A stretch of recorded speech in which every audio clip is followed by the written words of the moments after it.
Welcome to Avoiding Creative Landmines. I'm Todd Smith, the Senior Manager of Demand Generation here at Extensis, and I'm going to be your host for the next 45 minutes or so.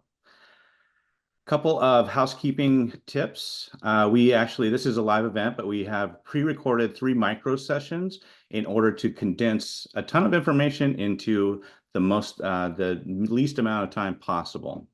We're going to talk about licensing fundamentals, models, and governance. And this is a live event, like I said. So we have Q&A throughout the event. Go ahead and click the Q&A button in your webinar window and enter a question at any point in this process, and we will answer as many of those as possible. For your convenience, there will be a recording of this full webinar emailed out after the event. And just as a quick disclaimer, nobody on the presentation side is a lawyer, and any of the information that we do share, please do not consider that as legal, financial, or professional advice. We've got several objectives for today. Hopefully these align with some of the information that you're looking to get. We do have a ton of actionable insights that you'll get here. So like I said, you get the recording, but you may want a pen and pad to take some notes as we go through this. As we were logging in, I did see a lot of familiar names, but I want to make sure that we take this opportunity to introduce Extensis to those that may not be as familiar with us. And I couldn't think of anyone better than our Global Sales Director, Kristen Ratzliff. Kristen, welcome. Hi, thanks Todd, and thanks everyone for joining us today. I'm Kristen, and I lead Extensis's global sales team. And for the past 30 years, Extensis has been focused on empowering creative teams by removing barriers to creativity and mitigating risk. And customers that our team talk to say, they're interested in improving font license management and project risk management. And we understand, because font license management is very complex and confusing. So we're thrilled to have Greg join us today as an expert in font licensing who can help make greater sense of it. Thank you, Greg. Really excited to hear from you today. Welcome. And, we invite you guys to continue the conversation after this webinar and learn more about how our Creative Intelligence Suite can help. But there's going to actually be a QR code at the end of the session to book a few minutes with us if you'd like to learn more. So thanks, everyone, and enjoy the webinar. Great. Thank you so much, Kristen. And now the time that we've all been waiting for here, introducing our guest speaker today, Greg Mitchell, who is the founder and CEO of FontShield. Greg brings 40 plus years of expertise in creative and typography, font licensing, and governance. He spent 25 years with Ogilvy as type director, also took that role and responsibility inside IBM Global. He has a passion for all things typography, which you'll see here in a short bit of time. And he saw the need for font licensing expertise across a number of different organizations. There's that gap that a lot of people have some not quite full understanding of what font licensing is, the best font licensing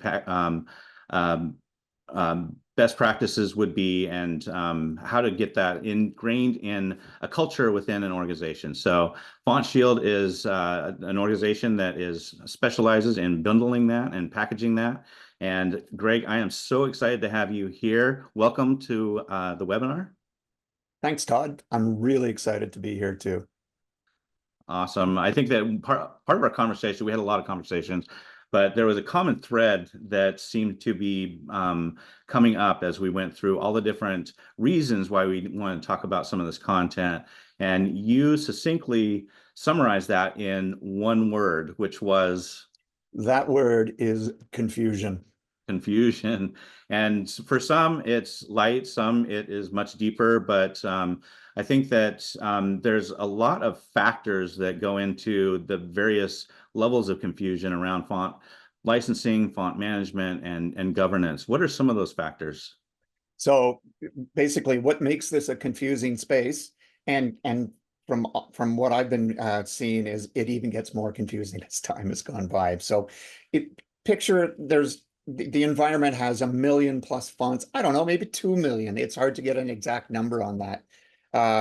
All created by hundreds or thousands of type designers, each of those with their own individual end user license agreement. We call it a EULA. That's the acronym for it. And there's all those EULAs can be very, very different from each other. Above and beyond that, there's approximately 8 licensing models based on how you're going to use any particular font, and you have to have an understanding of which licensing model you need. There's confusion around who should be licensed. Should it be a brand client, or should it be the agency, or should it be both? That's a confusing point as well. And one thing guaranteed is this will change. There's constant change going on in the type and font industry, and you need to keep up with that. There's definitely a lot of change here, and keeping up with it is the definite goal here. So this is a great time to get a little bit of a better understanding of who's tuning in today with us here. Let's do a little poll question to find out, what do you consider, this is kind of a self-evaluation, but what do you consider to be your level of experience with font licensing and management?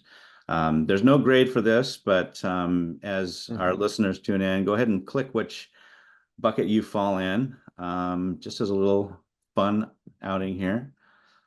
Oh, we got some good activity here. Let's pretty broad spectrum here. Let's give it a couple more seconds. So yeah, let's okay, let's end this poll. Let's share those results. Greg, what are your thoughts? It looks like we got a good mix here, huh? Hey, yeah, look at that. That's typography guru. That's impressive. This is encouraging. Very much so.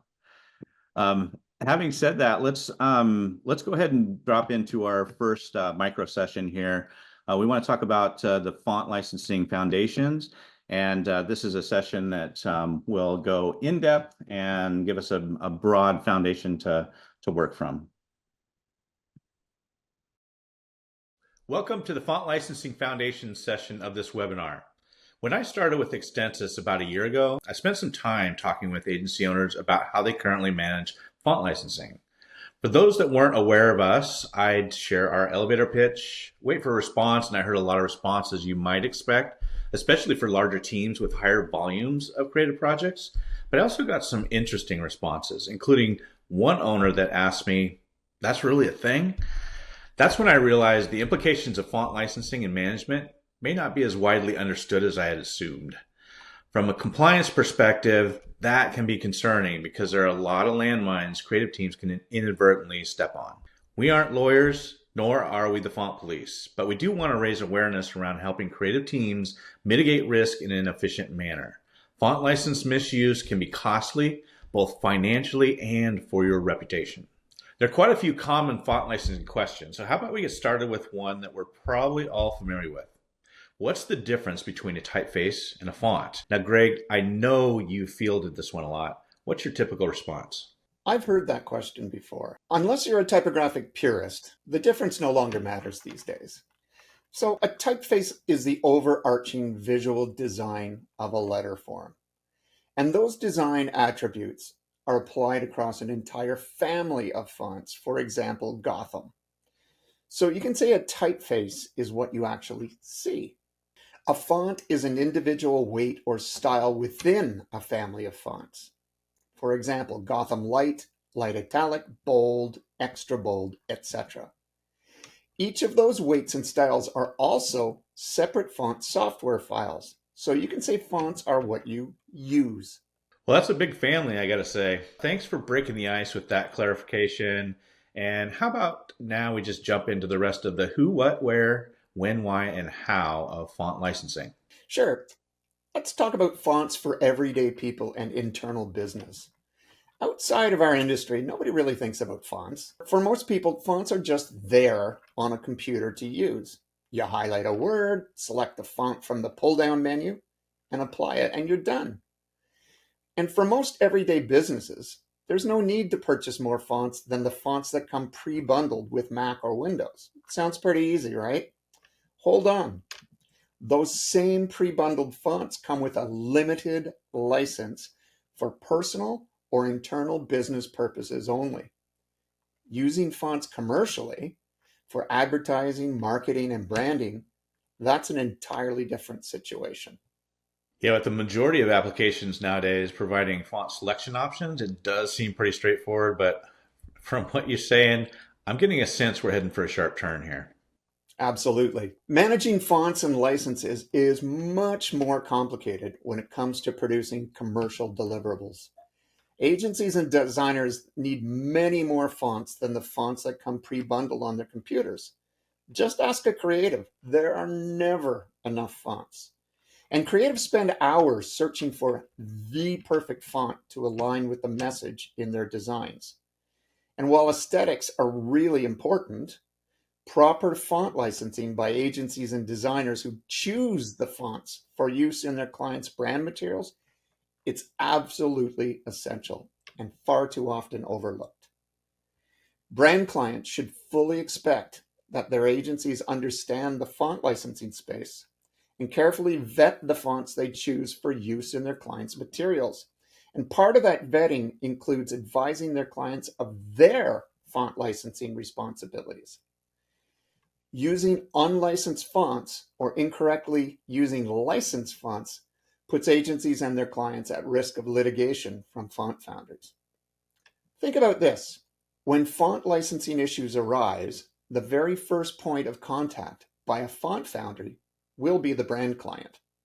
So you don't want to be the agency who put your client at risk because you didn't understand the font licensing space. Needless to say, choosing a font is a big responsibility.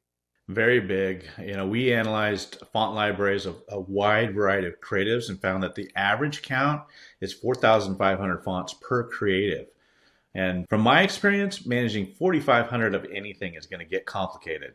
I imagine there is considerable risk that can creep into projects through inadvertent misuse of fonts. Absolutely. And there are separate font licenses for different media types called use cases. So brands may require one or more licenses depending on those deliverables. For example, print, websites, mobile apps, email, digital ads, social media, video, and more. Agencies only require a desktop license for design, print, video, and static images. Desktop licensing is the most basic of license models. All other license models must be licensed by the brand client. I got to tell you, that image starts to show some of the complexity around font management. It looks like there are quite a few additional points where risk could enter creative projects. I can see there are a lot of license handoffs between agencies, brands, and output providers. I'm assuming you've seen some issues over the years. Yeah, absolutely. Let's talk about lawsuits and litigation. They're not a myth. They're very real. And approximately only 50 cases have actually proceeded to court. And while 50 cases doesn't sound like many, the number of cases settle out of court are significant. So what's important to know, font foundries can sue for unlicensed past use of fonts, and that can be expensive. There's not a lot of gray area here. You're properly licensed or you're not. You've misused the font or you haven't. I can tell you, nobody wants to receive that dreaded letter that gives you a sinking sensation in your stomach. But it seems like there are more organizations running into challenges. Our latest State of Risk and Creative Operations report shows that 39% of the organizations we surveyed had experienced font misuse. How does font misuse typically come to the surface? So font foundries are people. That's right, just like you and I. And they know exactly what their fonts look like. Of course they do. They designed them. And they can easily spot their fonts being used in their own everyday lives, in packaging and signage while shopping, in TV commercials, or while browsing online.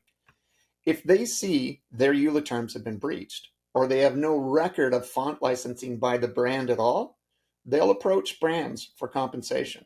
Anyone can sift through the code in a website. Font foundries can scrape websites to see what fonts are being used and check their own records to see if proper licensing is in place. Font foundries can also download mobile apps from public app stores and do the same. So there's always been some sort of oversight, albeit mostly manual in the past, and probably more focused on high visibility creative. But now technology is enabling a kind of digital monitoring that can be done at scale. So on the legal side, what do we all need to be mindful of to stay out of hot water? Well, first and foremost, fonts are intellectual property called IP. Designing a quality, marketable font takes a painstaking amount of creativity, thought, and skill.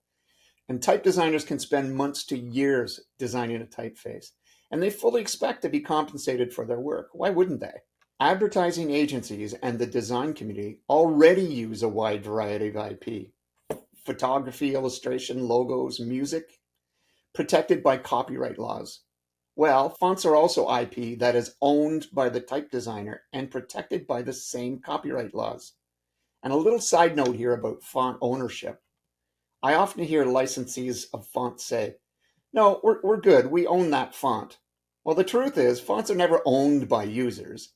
They're only licensed for use. It's the font foundry that owns the fonts. Let's talk a little bit about the end user license agreement. And the acronym for that is a EULA, E-U-L-A.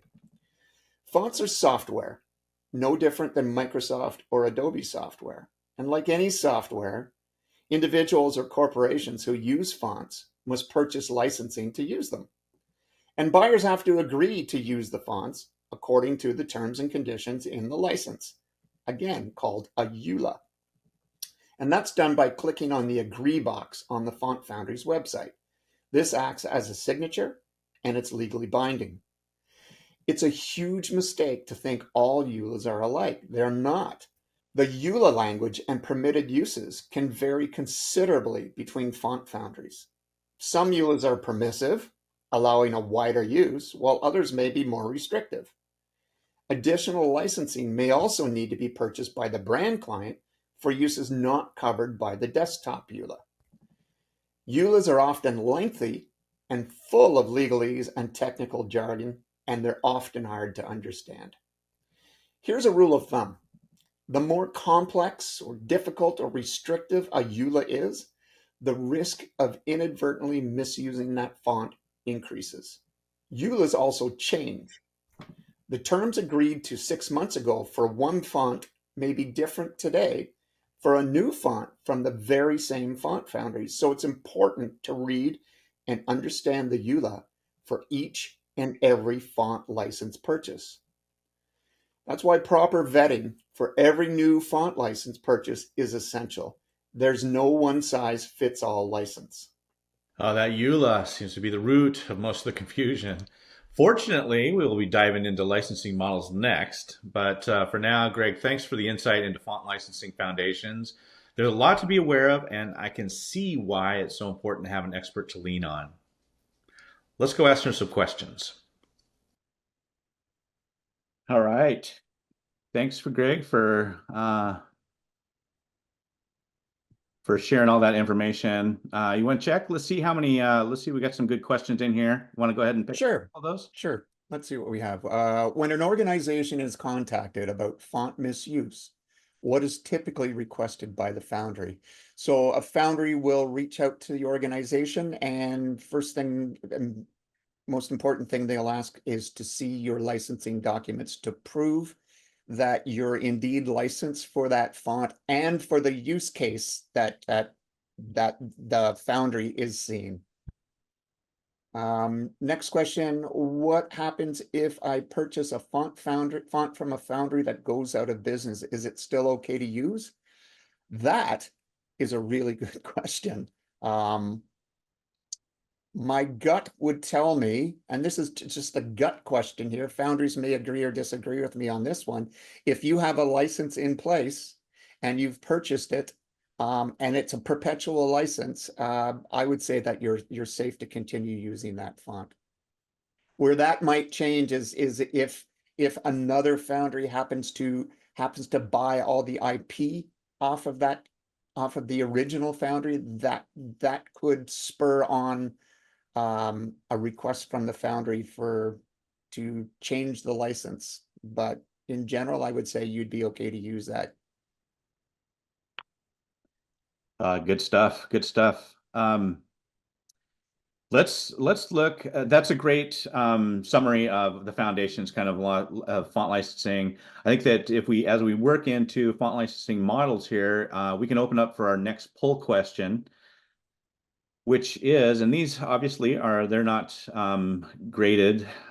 So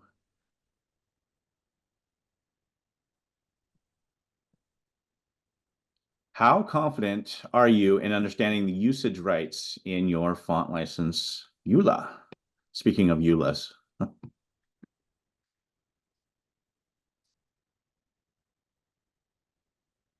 There's a lot of complexity in there, and we get some opportunities to dive into all that legalese, right, Craig? Yeah. Yeah, this will be interesting. Yeah, this is it. This is interesting. EULA Explorer, I understand the basics, but I might need to double check a few things. That's encouraging. Yeah. Interesting mix there, Todd. That's good. Well, let's get into this next section and see if we can't clear some of this up and probably introduce some new questions at the same time, right? Yep. Let's go over to font licensing models. Welcome to the font licensing models session of this webinar. In our previous session, we discussed some of the font licensing foundations, including the EULA and various licensing models. Now we're going to go a little deeper. Greg, you mentioned earlier that fonts are licensed, not owned. To get us started here, can you expand on that comment? Sure. Let's reiterate a few things here. Fonts are software, and you must agree to use those fonts according to the terms and conditions in the EULA. And it's a huge mistake to think all EULAs are alike. Quite simply, they're not. And you must read the EULA for each and every font purchase.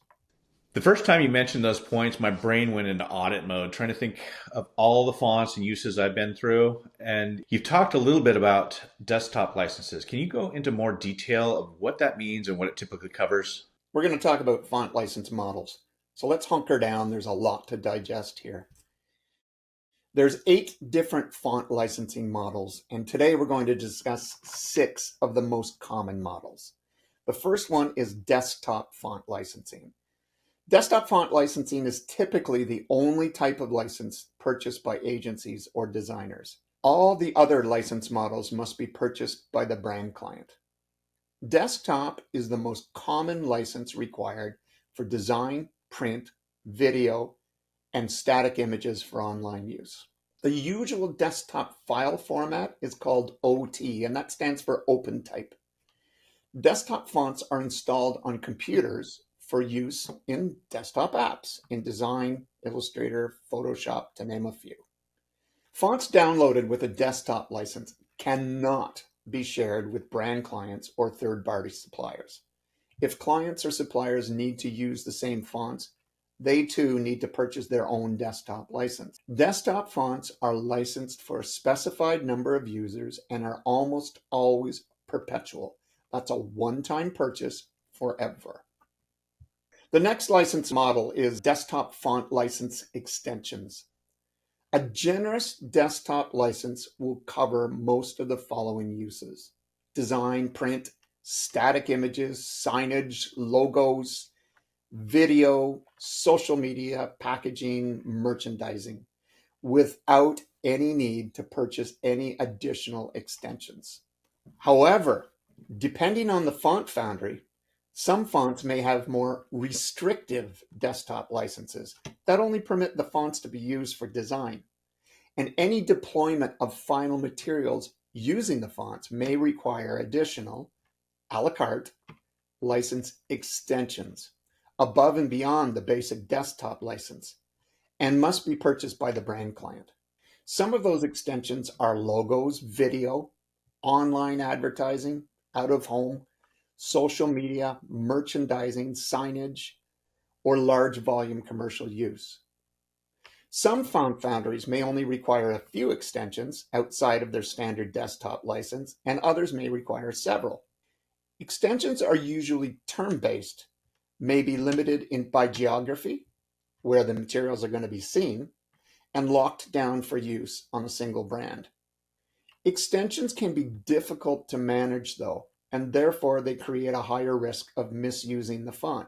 For example, keeping track of expiration dates and quantity metrics, auditing your materials to see if renewal is even necessary, ensuring users don't create materials that are not covered by the extensions, and ensuring the fonts aren't used to create materials for other brands. Desktop license sounds like it would be simple, but I can see how it would quickly become complex to manage, especially when more employees, contractors, and vendors get involved. I know there are other font file formats like WAF. How do those differ from desktop fonts? So that's where web font licensing comes in. Web fonts are a unique file format called WOFF, WOFF, that allows fonts to be embedded into website code to create live, dynamic, and searchable text on that website. It's typically charged by the number of monthly page views, and brands, not agencies or designers, must purchase the web font license and can only use the fonts on the websites they own. A brand's license allows agencies and third-party developers to use the fonts to produce websites on the client's behalf. The next license model is mobile app font licensing, and that's for use in mobile apps, and it allows the embedding of desktop fonts into the app. And it's charged by the number of individual apps or titles and number of users that potentially will download the app. The app can be distributed across iOS and Android platforms. And again, brands, not agencies and designers, must purchase the mobile app license. And fonts can be used only for the brand's mobile apps. The next license model is something called digital ad font licensing for use in dynamic, responsive HTML5 digital ads. And a side note here, completely static banner ads, that's image files that are flattened, such as PNG and JPEG, they're covered under desktop licensing, and there's no need for a digital ad license. So a digital ad font license allows the embedding of WAF fonts, yep, the same format as web fonts, but under a different license into the digital ad code. And it's charged by the number of impressions. Again, brands, not agencies or designers, must purchase the digital ad font license, and fonts can only be used in their digital ads. The brand's license also allows agencies and third-party developers to use the fonts to produce digital ads on the client's behalf. That's some great insight on especially HTML5 advertising. I've also seen where enterprise organizations and larger brands will acquire fonts more tailored to support their size or uniqueness. What does font licensing look like at that level? So that's called enterprise licensing. And this is where all required license models, including the desktop, are licensed by the client. Font Foundry would still own the IP. This license allows clients to share the fonts with their agencies, designers, and third parties, strictly to create materials on the client's behalf. Each enterprise license is unique and customized for the client's needs. For their own compliance, agencies and designers should always request a copy of the client's licensing docs and look for language that clearly states third parties are allowed to use fonts on the client's behalf. Enterprise licensing is licensed by a defined length of term and for a defined quantity of metrics. And the next license model is something called custom or bespoke fonts. That's where the brand commissions a type designer to design and create an original font tailored to the identity of the brand. And the brand fully owns the IP perpetually and can do whatever they wish with the font, including distribution to third parties. Once again, for their own compliance, agencies and designers should ask the client for written confirmation that the IP is indeed fully owned by the brand. And it's customary for fonts to be named after the brand. Here's an important note about font licensing term lengths.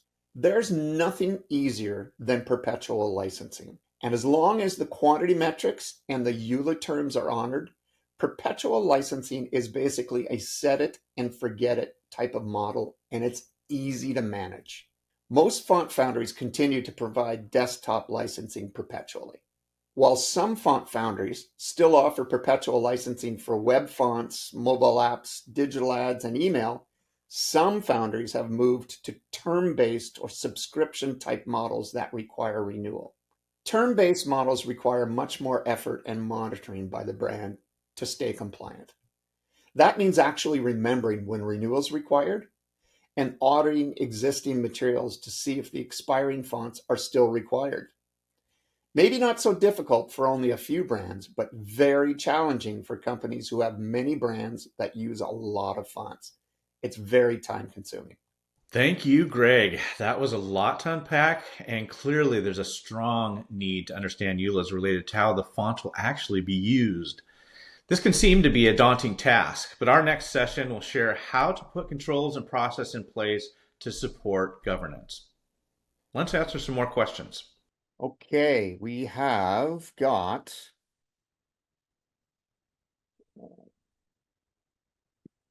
if you don't have records of your font license information, how can you provide information to the foundries to provide proper usage? Well, that's a tough thing to do because your your invoice and your EULA is everything that you have that's your documentation that proves you have licensing. You may want to reach out to your foundry to find out if they can confirm that you have licensing, but in my experience, that's very much a hit and miss type of situation. Some foundries will provide that for you, others can't or won't. Next question. We've recently been approached by some font foundries, marketplaces, saying that our license has expired. However, at the time of purchase, the license was perpetual. They've clearly updated their licensing structure in the meantime. Have you experienced this much? Are we safe to assume that our legacy licenses are still applicable?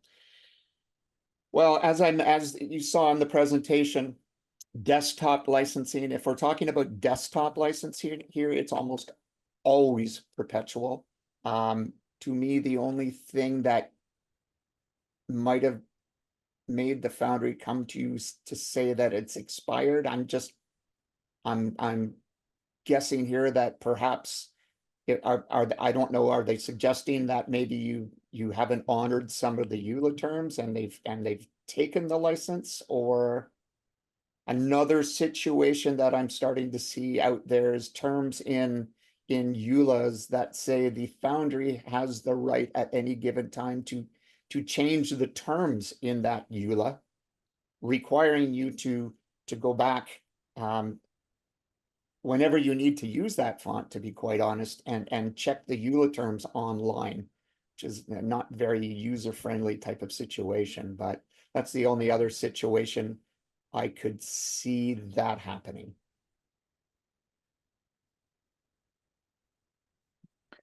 Yeah, no, that's great. Lots of things changing, and definitely staying on top of it. Obviously, it's hard to give advice when you have not all of the information here, but fortunately, at the end of this, I think that there's going to be a path for that you have so generously helped us with. But for now, let's dive into probably the biggest section and the most interesting section for a lot of folks that may be on the call here is the governance section. But before you do that, let's do our final poll of the day, and find out, how would you describe your organization's approach to managing fonts? I like the font fortress. We could all have a font fortress, right? That's good. Oh, good balance. Let's give it a couple more seconds here. Nice. Okay, let's share that out, and what do you think about this, Greg? Tacticians, we've got, so that's good. No Good. font fortresses. Font free for all is a little concerning, but Maybe we've all been there at one point or another, but yeah.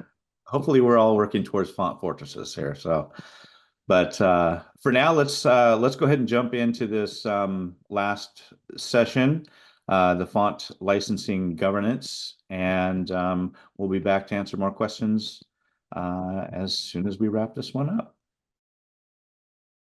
Welcome to the font licensing governance section of today's webinar. We've covered the fundamentals and licensing models for various use cases.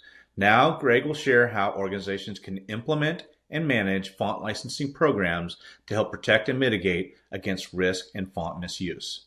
This session will focus on agencies and brands, but there are a lot of common policy items that will overlap, regardless of where an organization sits in the creative flow. Greg, earlier you shared a graphic that depicted the various individuals and teams, both internal and external, that are typically involved with fonts in the process of creative output. There were a lot of potential touch points and handoffs. I'm assuming there are responsibilities throughout the entire flow for each position. There are. So let's talk about font governance for agencies. Since agencies only license desktop fonts, governance in this section applies to desktop fonts only. To mitigate risk, agencies should have a solid font governance program in place to ensure font licensing is properly purchased and fonts are used according to the terms and conditions in the EULA. And there's 4 components of an effective font governance program for agencies. Number 1, font license manager. Number 2 is a comprehensive font policy. Number 3 is accurate font license vetting and purchasing for every font introduced into the agency's workflow. And number 4 is a dedicated font management solution. FontShield's recommendation is Extensis Connect. I love that you broke things down into sections. So much easier to process the information. And of course, I love that your recommendation for managing font licensing and creative project risk is Extensis. Can you tell us more about the font license manager role and responsibility? Sure. So the font license manager should have extensive experience using fonts in an agency environment, as well as knowledge of the font industry, the font foundries, the license models, and how to decipher the terms and conditions in font licensing EULAs. And that font manager should be the sole point of contact for anything font related within the agency, including vetting and purchasing font licenses. This person should have experience managing a dedicated font management solution as well. Once again, FontShield recommends Extensis Connect. So the only question here is, where on earth can you find such a font superhero? The answer is, you're looking at them.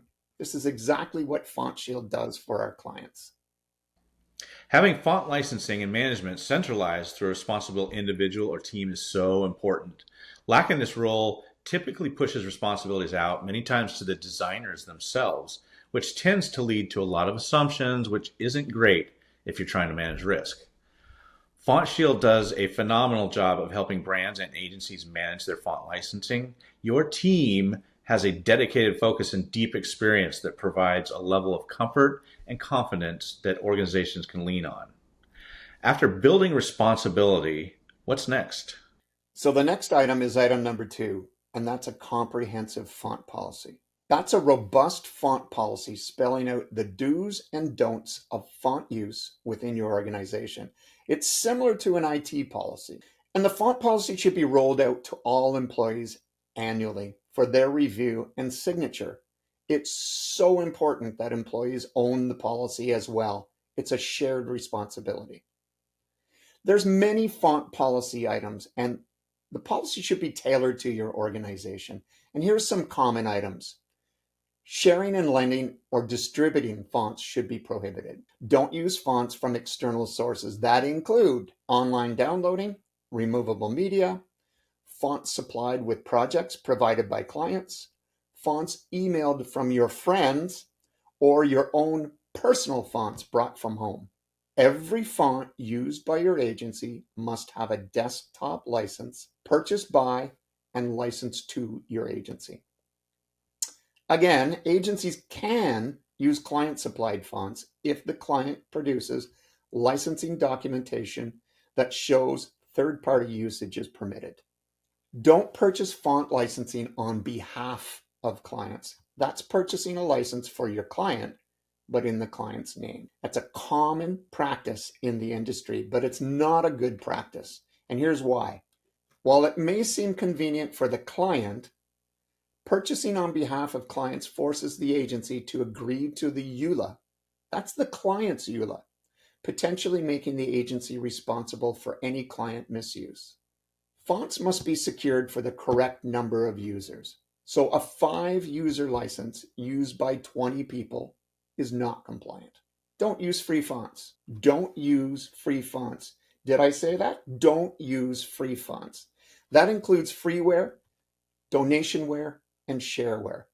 Many free font websites contain pirated or plagiarized fonts that put agencies and brands at risk. Also, there's a risk of downloading viruses and malware from these free font websites. Fonts are also substandard quality. Steer clear of free font sites at all costs. They've got no place in a commercial workflow. Just don't do it, with the exception of 2 caveats. Google Fonts, which is something called an SIL open font license, are safe for most uses. And Adobe Fonts, the font platform that comes bundled with Adobe Creative Cloud, that's a generous license and safe for most uses. Modifying font software is absolutely taboo. Font software files themselves cannot be modified, and that language is found in every EULA from every font foundry.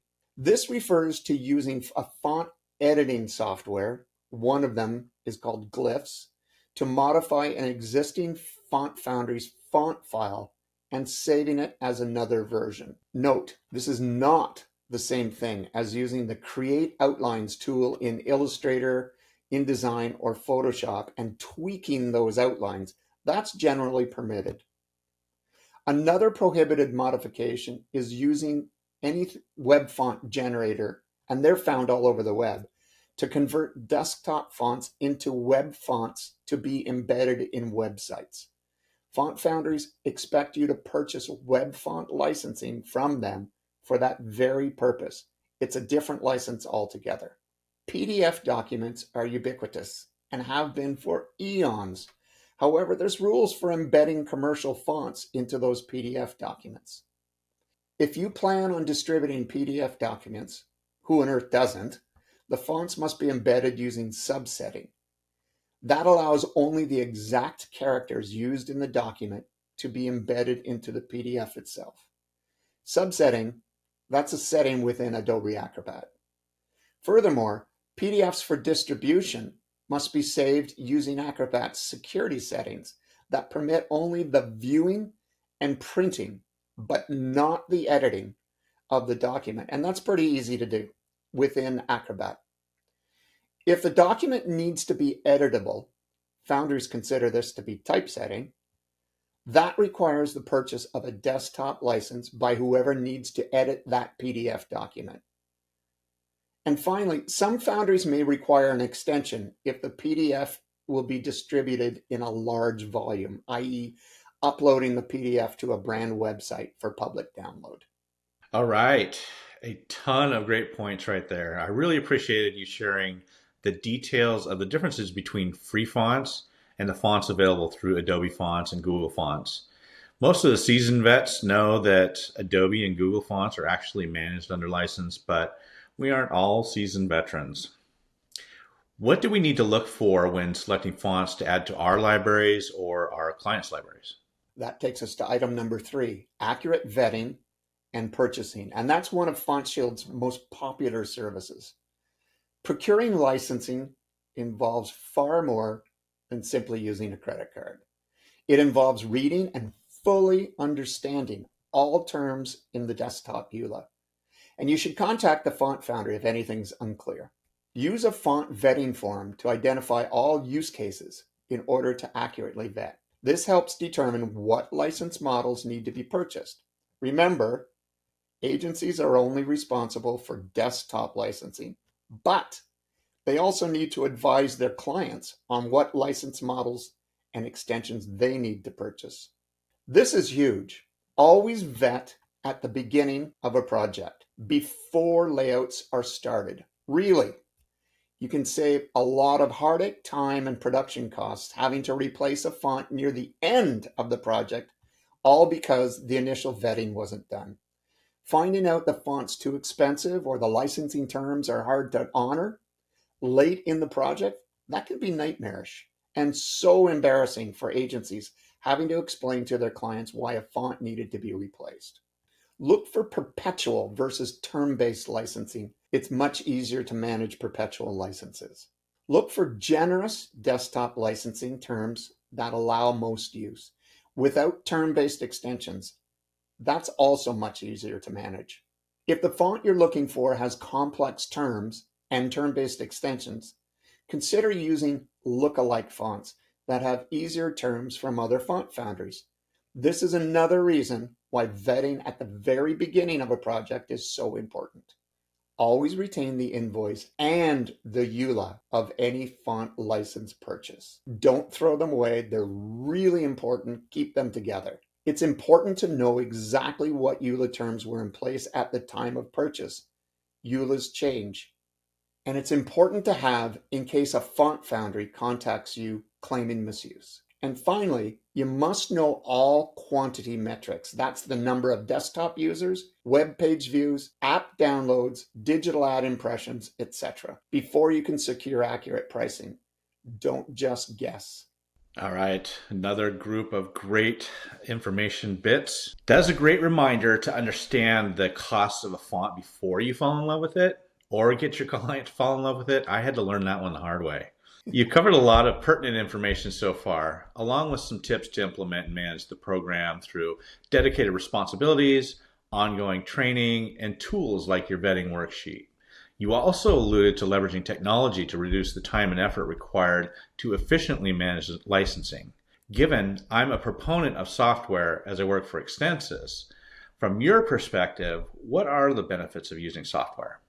And that brings us to item number 4, a dedicated font management solution. And I recommend Extensys Connect. It's for desktop fonts only. This solution should be the one single centralized source for font use for all font users in your organization. No font should be permitted on local desktops. And the solution helps organize fonts into work groups, providing only the right fonts to the right users, all while honoring the user count. It also allows compliance documentation, your invoice and your EULA, to be attached or tagged to each font for immediate access, and provides great compliance tools and reporting.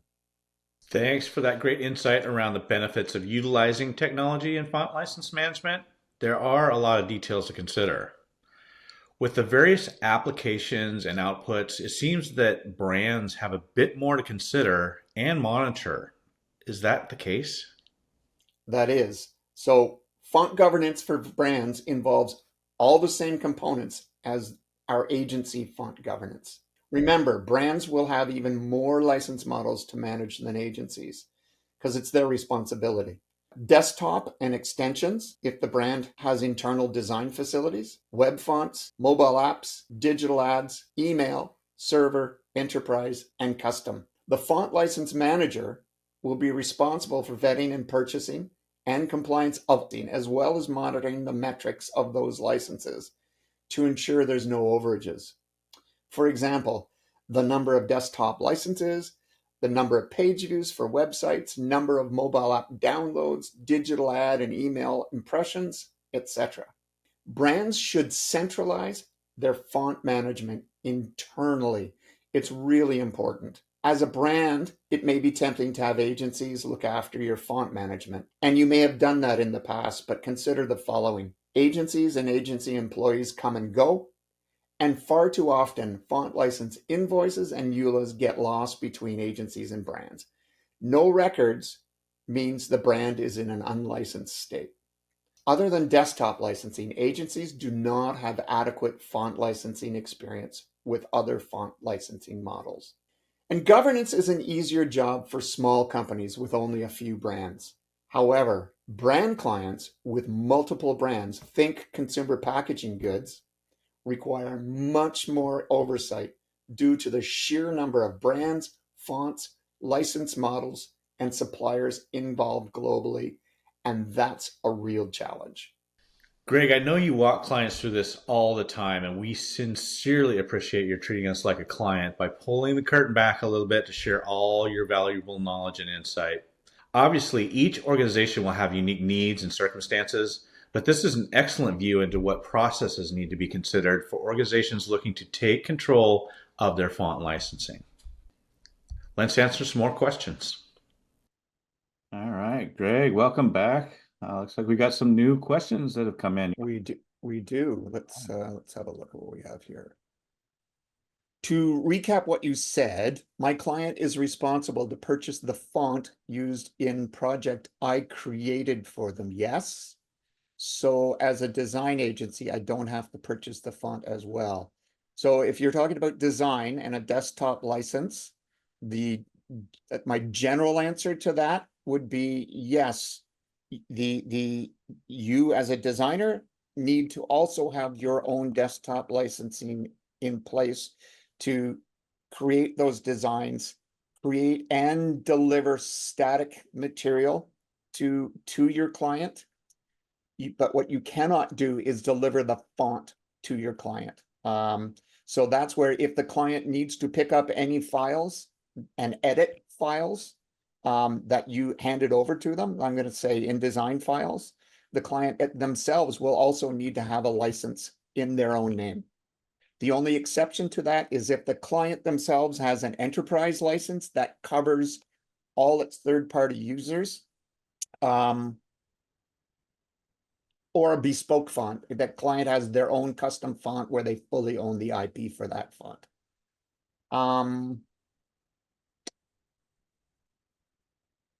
If we purchased a 3-person license for a desktop font a few years ago, do we have to purchase another font every time we employ an additional designer? What about when we remove people? So you'd have to purchase another font license for that very same font as if the number of users exceeds what is on your original invoice. When you remove people, well, if you had a 20 user license and 10 users no longer use that font, or 10 people left, you have a surplus of 10 licenses. So you have 10 people using a 20 user license. Are FontShield services for license manager and or license vetting and purchasing services available for brands also, or only for agencies? Yes, absolutely. We work, we have brand clients and agency clients that we service. Excellent. Well, thank you, Greg. I want to thank everybody that has attended. I also want to thank them for their patience and our technical hiccups as we went through this. I hope that you were at least got all the information that you were expecting to find on this webinar. We want to make sure that we continue the conversation. This is something that is very deep and ongoing and continuous. Obviously, Greg, you mentioned that this changes frequently. So make sure you plug into what we've got here. FontShield, I want to make sure that Greg has extended a generous offer for any of the webinar registrants here. If you click on that QR code to get to the FontShield free gift site, he's got details around a consultation, initial consultation that he's willing to offer anyone that attended today. Thank you very much for offering that, Greg. And next to that is You're welcome. an Extensis QR code that will take you to the next webinar we have. We've got a font management mastery session series going. You can pre-register for that one right now. Make sure you've got that saved date. And then while you're there, take a product tour or request a product demo from Kristen's team. I want to say thanks again. We've got a survey that will come out after this webinar has concluded. Please give us your feedback on what worked, what you would like to see different as we move forward in continuing this series of webinars. And again, thank you and have a great day.